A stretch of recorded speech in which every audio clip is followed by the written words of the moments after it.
the first quarter lessons, it is noteworthy to be reminded that you must view things from a holistic perspective to grasp a correct form of thinking and reasoning, recognize your own limitations yet zealous to achieve and actualize your possibilities and potentials as you relate with your environment as part of yourself as well as one of the factors that allows you to be successful. Furthermore, it is apparent that philosophy is not only about principles in life, thinking, questioning and searching for answers, but also deals with decision-making and doing actions. This module discusses the concept of freedom, selecting a choice as well as projecting out its consequences and able to respond to the outcome of one's decision. Specifically, after going through the module, the learners will be able to 1. Discuss the concept of freedom, elements and kinds of freedom, and 2. Evaluate and exercise prudence in choices. Everyone enjoys life. Escapades, trips and adventures invigorate and refreshes make us cheerful and optimistic. Doing things you want to do encourages and inspires you. Activity 1. Thumbs up. I will be showing you illustrations. Show your thumbs up if you think the picture shows freedom or otherwise thumbs down.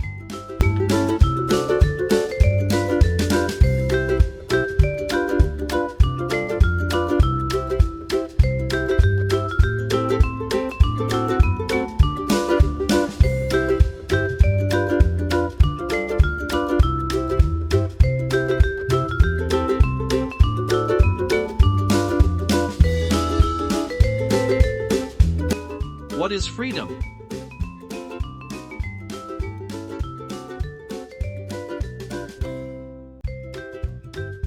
What will you do to free the bird? When can you say that you have freedom? What are the indicators of human freedom? We love to be free from all forms of restrictions and regulations.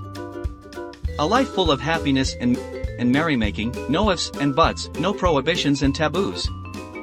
But what will happen if each one imposes what he or she want? Will there be merrymaking or conflicting claims and troubles? What makes us authentically and truthfully free? Freedom is an intrinsic and essential property of human person. Freedom is an intrinsic property means that it is indispensable part and integrated in our nature as human. Let us take an example of an instance in your life that when you think of what you are going to do, at the onset when you begin to focus lots of options are available in your mind. Also, there might be a moment that you may think and consider doing your chores, then seconds later you do not want to be bothered. Human nature allows human minds to recognize and explore the variation and dynamics of thinking activity. Freedom is essential property means that it makes us unique and different from other beings or life forms. It differs us from animals, plants, and non-living things. Only human persons can freely choose. Most of the time you are confronted with choices or alternatives.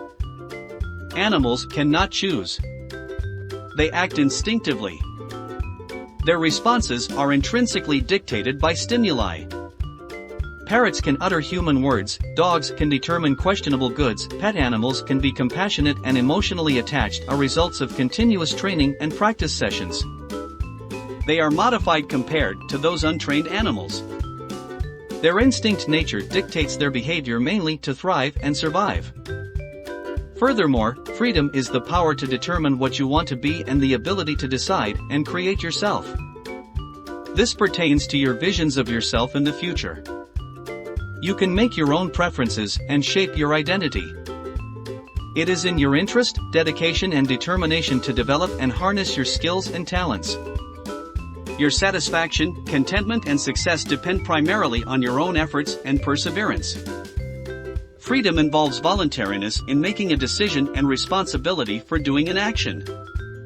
There are two elements of freedom. These are voluntariness and responsibility. Voluntariness is the ability of a person to act out of his/her own free will and self-determination. It refers to a self-generated flow from person's mind, a choice to do and of doing. Free will means spontaneous mental activity and absence of force, threat or external factors when you choose an option. Thus, out of your own will, you are determined to pick your choice. On the other hand, responsibility refers to the person being accountable for his or her actions and their consequences. Once you make a choice, you ought to know the possible consequences of such decision because you will be accountable for it. When you voluntarily make a choice, you have to be responsible for the outcome of such choice.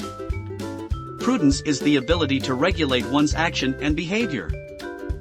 In the exercise of being free in making choices, it should be accompanied with prudence.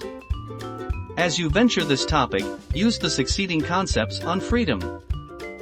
Freedom is rooted in human person's self-determination and the exercise of intellect and free will. A choice is made freely. It is based on one's determination. It manifests action. Hence, a choice is based on and at the same time illustrates such self-determination. The nature of self-determination includes the choice and the resulting action. The subsequent action reveals and describes the person who made such choice. Thus, person's actions identify the kind of person he/she is. Freedom gives you the choice to take one of the possible actions. Prudence sometimes, you had already made your choice, but later on you switch it with another option. You could even outsmart societal expectations and stereotypes. It enables you to transcend limitations and overcome challenges. Freedom requires a degree of control from a person who exercises it. It is a kind of control within yourself that allows you to decide what is best and good for you. This concept of self-control should not be equated with excessive, unconscionable, and over-the-top impressions. It is a self-control that manages and keeps responsibilities.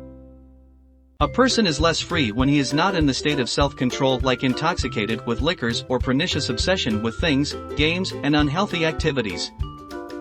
Also, a person is less free if the control comes from external factor like against your will, unjustly and unreasonably compelled to clean the whole plaza by yourself, unfair, unreasonable and baseless restrictions, slavery and other similar activities.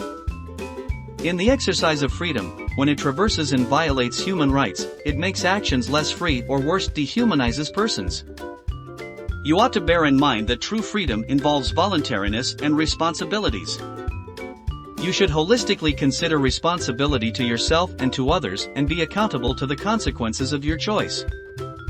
Robert Abella discussed 3 kinds of freedom.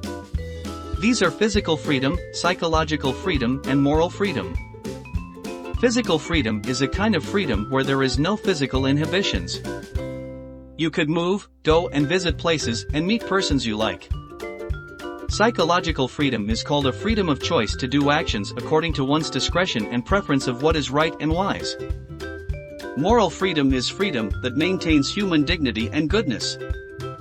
Its focus is using your freedom to actualize your potentials as human person, to be your utmost humane self.